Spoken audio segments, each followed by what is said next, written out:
Olá pessoal, bom dia, boa tarde, boa noite para vocês. Dando continuidade aos nossos conteúdos revisionais, hoje a gente vai falar um pouquinho sobre o processo de urbanização do Brasil, que diferentemente dos países do continente europeu, como a gente citou na última videoaula, é um país que tem um processo de urbanização muito recente, que se deu há poucas décadas, vem se dando inclusive. Mas vamos lá, um primeiro dado sobre as cidades, sobre a população urbana do Brasil é que 85% da população brasileira se concentra nas cidades, tá? Só que tem um detalhe, pessoal, eu quero que vocês atentem ao fato de que esse número muito elevado, se vocês observarem, vão existir países no continente europeu que claramente são mais urbanizados, que claramente têm uma maior população, vão possuir uma taxa de urbanização menor que a brasileira. Por que isso acontece? Porque o IBGE, a metodologia que eles utilizam, eles consideram todo e qualquer centro, toda a área central do município como sendo urbano. Então, muitas vezes você chega na sede de um município que é completamente rural, você vê ali pouquíssimas casas, uma pequena concentração de pessoas, a indústria não existe, basicamente a economia é mantida pelo primeiro setor, mas ainda assim ele é considerado urbano porque é uma sede do município. Então, essa metodologia que é utilizada pelo IBGE faz com que a gente observe, tenha esse número de 85% da população brasileira sendo considerada urbana, tá bom? Só que a gente vai ter muitas discrepâncias regionais, tá? Quando a gente para pensar em cidades, na região sudeste, na região sul, vão ser cidades completamente distintas do que a gente observa em parte considerável da região norte e da região nordeste, tá bom? Então isso a gente chama de discrepâncias regionais que surgem muito em função do processo de ocupação, e de exploração também do território.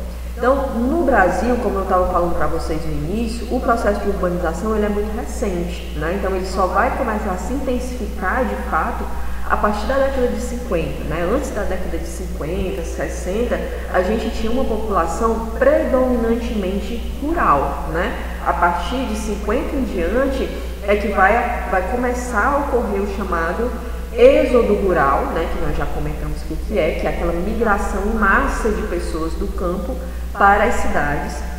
E aí sim, a gente vai começar a ter essa transição, essa passagem de uma população predominantemente rural para uma população predominantemente urbana, tá bom? Então, falando um pouquinho de hierarquia urbana, hierarquia remete a uma ideia de subordinação, pessoal? Então, vamos lá, iniciando com a rede urbana, que a gente já comentou na nossa última videoaula, que é o conjunto de cidades interligadas, por redes de comunicação, redes de transporte, e que existe essa relação de influência e subordinação, tá certo?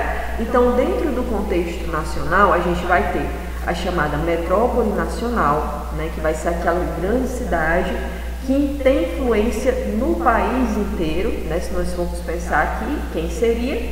São Paulo, São Paulo hoje é a metrópole nacional, é a grande metrópole nacional. Pessoas de diferentes partes do Brasil, de diferentes regiões, se deslocam até São Paulo para acessar uma série de serviços, que se concentram nessa cidade. Então, isso faz dela uma metrópole de alcance nacional. Abaixo da metrópole nacional, eu vou ter a chamada metrópole regional, que também é uma grande cidade, mas a sua influência ela vai se dar de forma mais intensa dentro da própria região onde ela se encontra, tá bom? Então, por exemplo, vamos pensar Fortaleza, Fortaleza já tem um destaque nacional? Tem um destaque nacional. Tem pessoas que vêm de diversas partes do Brasil para estudar em Fortaleza ou para realizar algum tipo de procedimento de saúde, principalmente transplantes, o estado do Ceará é referência nessa área médica. Mas, se nós formos pensar em termos de uma influência mais forte, mais atuante, nós podemos dizer que a influência de Fortaleza vai ser maior dentro da região do Nordeste, certo? Então ela tem alguma influência fora do Nordeste, né? Tem muita gente que vem daqui da região norte, né, para fazer compras em Fortaleza, mas a influência mais forte vai ser dentro da própria região nordeste, tá bom? Depois nós temos o centro regional, que aí a influência já é bem menor, né, vai se dar dentro das regiões, mas dentro das regiões do próprio estado. Chegamos depois na cidade local, na vila, né? É como se fosse um cone, né, pessoal? A gente vai afunilando. A cidade que tem importância a nível nacional, dentro da própria região, no próprio estado, no próprio município, né? E ali no contexto local da comunidade, que seria a vila, tá bom? Então, é basicamente isso, pessoal. Metrópole nacional, a gente vai ter subordinada a ela a regional, o centro regional, a cidade local e a vila, tá bom? Então, aqui nesse mapinha aqui do lado também, a gente vai ter, para vocês observarem justamente as discrepâncias regionais que a gente citou aqui anteriormente. Olha só, onde é que se concentra a maior quantidade de centros, né, de centros urbanos mais consolidados e mais influentes, né, justamente aqui na região sudeste e também na região sul, né? Na região centro-oeste e norte já diminui bastante a quantidade desses centros, né? E na região nordeste a gente vai ter também alguns centros importantes, né? Mas percebam que eles se concentram basicamente no litoral, né? Que é onde estão situados os polos, né? As cidades mais dinâmicas. Depois nós temos a chamada megalópole brasileira, tá, pessoal? Lembrem lá da nossa primeira videoaula quando a gente falou do conceito de megalópole, né? Que é uma grande cidade com uma grande influência, né? Então, a megalópole brasileira, ela está em processo de construção, né? Então, os teóricos, os pesquisadores, os estudiosos dizem, né? Eles afirmam que a metrópole de São Paulo e a metrópole do Rio de Janeiro estão em processos de crescimento, né? Então, há uma tendência de que, através da conurbação, essas duas cidades tornem-se uma grande megalópole, um grande centro que pode chegar a se tornar uma cidade global, né?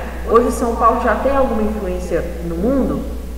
Tem, né? Mas ainda não se compara à influência de Nova York, de Tóquio, de Frankfurt na Alemanha, né? Mas sim, quando esse processo de conurbação entre a metrópole de São Paulo e a metrópole do Rio de Janeiro se consolidar, a gente pode sim atingir uma grande influência a nível mundial, né? Se tornando, além de uma megalópole brasileira, também uma cidade global. Em contrapartida, pessoal, a gente está sempre falando de um processo de crescimento, de evolução, de inchaço, né?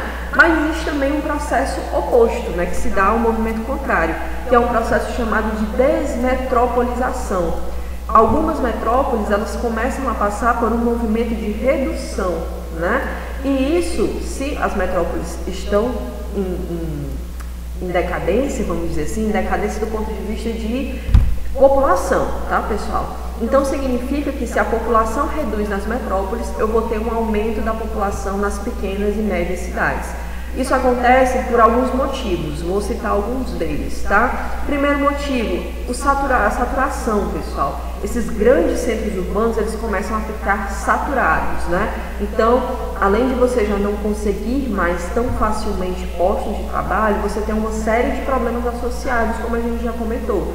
Déficit habitacional, mobilidade urbana bastante reduzida, poluição, né? Então tudo isso faz com que as cidades de menor porte, elas comecem a se tornar atraentes para essa população que se vê sufocada pelo crescimento das metrópoles, tá? Então isso a gente chama de desmetropolização, que é a diminuição da população das metrópoles e o aumento da população das pequenas e médias cidades no entorno, tá bom? E falando um pouquinho também sobre os problemas urbanos brasileiros, né, muito semelhante com o que a gente já viu, grande parte desses problemas, pessoal, decorrem desse recente processo de urbanização. Então, a urbanização brasileira se deu de forma muito acelerada, enquanto em alguns países aí do velho continente, né, da Europa, isso aconteceu em séculos. No Brasil, em vários outros países, né, da América Latina, da África, isso vem acontecendo em algumas décadas, né? Então, quando você tem um processo tão complexo que acontece em um curto período de tempo, dificilmente você consegue ter um planejamento adequado.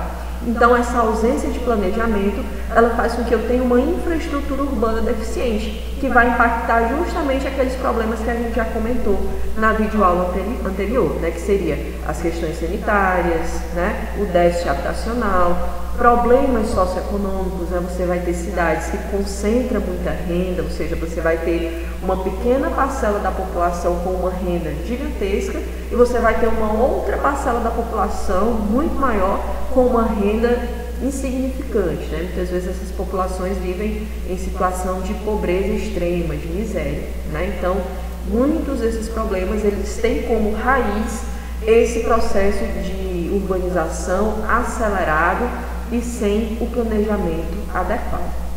Tá bom, pessoal?